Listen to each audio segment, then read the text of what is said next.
Halo sahabat semuanya, apa kabar? Semoga selalu dalam keadaan sehat. Masih bersama kami di sini di Sumayasa Dum Edukasi. Edisi kali ini kita akan belajar bersama mengenai rangkuman materi ilmu pengetahuan sosial untuk kelas 7 SMP yang berhubungan dengan materi pelajaran kehidupan masyarakat pada masa Islam. Yuk kita simak materinya berikut ini. Burung beo, burung belibis, buah naga dimakan ulat. Tonton videonya sampai habis, semoga bermanfaat. Namun sebelum lanjut, mari kita berdoa sejenak agar apa yang kita bahas pada kesempatan ini memberikan manfaat untuk kita bersama. Kehidupan masyarakat pada masa Islam. Perhatikan gambar peta berikut ini. Peta tersebut menunjukkan jalur perdagangan laut para pedagang dari Arab, Persia, dan Gujarat ke Indonesia. Ketika perdagangan di sekitar Selat Malaka dan daerah lainnya di Kepulauan Indonesia semakin maju, pedagang-pedagang dari Arab, Persia, dan Gujarat turut meramaikan kegiatan tersebut. Melalui hubungan dagang, para pedagang memperkenalkan ajaran dan nilai-nilai Islam kepada masyarakat Indonesia. Lantas, kapan pertama kali Islam masuk ke Indonesia? Yuk kita simak penjelasannya berikut ini. Baiklah sahabat semuanya, adapun cakupan materi pada kesempatan ini, yaitu yang pertama kita akan membahas mengenai masuknya Islam ke Indonesia, kemudian kita akan membahas mengenai persebaran Islam di Indonesia, dan yang ketiga kita akan membahas mengenai pengaruh Islam terhadap masyarakat Indonesia. Nah, ini akan kita bahas dalam part ke-1. Kemudian untuk materi keempat mengenai kerajaan-kerajaan Islam di Indonesia, dan materi kelima mengenai peninggalan sejarah pada masa Islam, ini akan kita bahas pada video part kedua. Untuk link materi part 1 dan part kedua, silakan lihat di kolom deskripsi. Materi yang pertama kita akan membahas masuknya Islam ke Indonesia.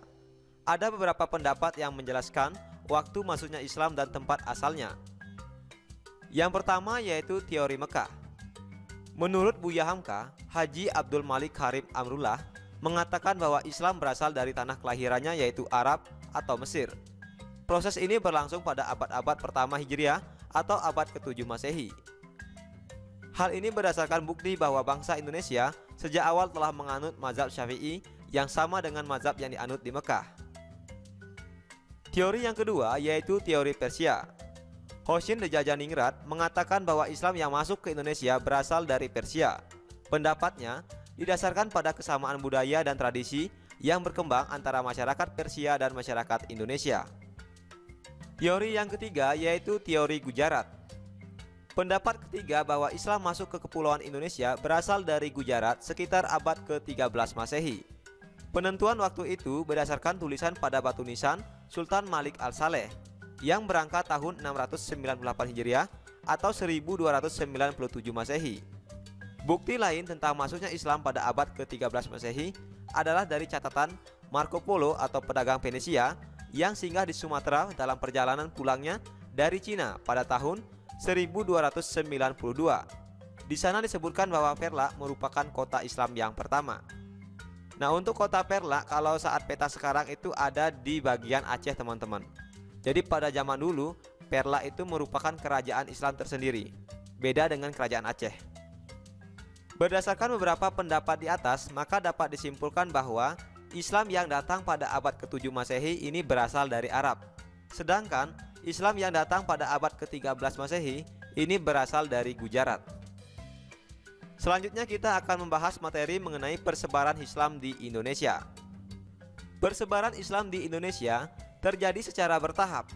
Daerah yang pertama mendapat pengaruh Islam adalah daerah Indonesia bagian barat. Daerah ini merupakan jalur perdagangan internasional sehingga pengaruh Islam dapat dengan cepat tumbuh di sana. Di daerah ini berkembang beberapa pusat kerajaan Islam seperti Samudra Pasai dan Aceh. Dari sini kemudian Islam menyebar ke kota-kota pelabuhan yang ada di Indonesia seperti Banten, Jepara, Gresik, Tuban, Makassar, serta Ternate dan Tidore. Ada beberapa cara yang dilakukan dalam menyebarkan Islam ke Indonesia. Yang pertama melalui perdagangan. Para pedagang Arab, Persia, Cina, dan India, mereka datang berdagang sambil juga menyebarkan agama Islam. Mereka menyiarkan agama Islam ketika menetap sementara untuk menunggu datangnya angin untuk berlayar kembali ke negaranya. Kemudian yang kedua yaitu melalui pernikahan.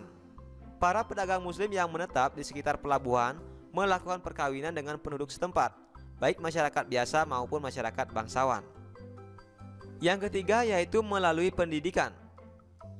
Para ulama dan guru-guru agama Islam mendirikan lembaga-lembaga pendidikan Islam seperti surau, dayah, dan pesantren. Dan yang keempat yaitu melalui kesenian. Penyebaran Islam juga dilakukan melalui pertunjukan seni, seperti pertunjukan wayang kulit. Disebutkan dalam cerita tutur bahwa Sunan Kalijaga, beliau secara perlahan-lahan memasukkan unsur-unsur agama Islam dalam cerita dan pertunjukan wayang, sehingga akhirnya dapat menarik rakyat untuk masuk agama Islam. Nah, inilah beberapa cara yang dilakukan dalam penyebaran agama Islam di Indonesia. Yang ketiga, kita akan membahas mengenai pengaruh Islam terhadap masyarakat Indonesia. Masuknya pengaruh Islam ke Indonesia telah membawa perubahan dalam berbagai aspek kehidupan masyarakat Indonesia. Perubahan-perubahan itu antara lain tampak dalam bidang-bidang berikut ini. Yang pertama, pada bidang politik. Sebelum Islam masuk ke Indonesia, sudah berkembang kerajaan-kerajaan, yaitu kerajaan Hindu-Buddha. Kerajaan-kerajaan Hindu-Buddha kemudian mengalami kemunduran dan digantikan peranannya oleh kerajaan-kerajaan Islam. Pada masa Islam, konsep kerajaan berubah menjadi kesultanan. Yang kedua, bidang sosial. Kelompok masyarakat yang semula menerapkan sistem kasta ini menjadi pudar. Penggolongan terhadap kelompok hanya terjadi misalnya penyebar agama Islam yang diberi gelar sunan, penggolongan terhadap ulama disebut dengan kiai. Jadi dari yang semula pada masa kerajaan Hindu-Buddha itu ada istilah kasta, sedangkan pada masa Kesultanan Islam itu ada istilah sunan dan ada istilah kiai. Selanjutnya yang ketiga pada bidang agama. Pada masa Islam, sebagian besar masyarakat Indonesia menganut agama Islam. Meskipun demikian, masih terdapat masyarakat yang menganut agama Hindu, Buddha, atau menganut kepercayaan terhadap roh halus. Hingga saat ini, sebagian besar masyarakat Indonesia menganut agama Islam. Yang keempat yaitu di bidang kebudayaan. Di bidang kebudayaan, akibat dari pengaruh Islam terhadap masyarakat Indonesia yaitu terjadinya alkulturasi antara kebudayaan Islam dengan kebudayaan-kebudayaan yang sudah ada. Nah, misalnya yang pertama yaitu dari seni bangunan. Seperti contoh pada gambar terlihat bahwa bangunan masjid masih menggunakan atap tumpang seperti kebudayaan Hindu-Buddha. Kemudian yang kedua, dari segi menara misalnya. Pada Masjid Kudus, bentuk menara mirip sekali dengan bentuk bangunan Candi Jawa Timur yang telah diubah dan disesuaikan penggunaannya dan diberi atap tumpang. Kemudian yang ketiga masih berkenaan dengan bidang budaya yaitu seperti makam.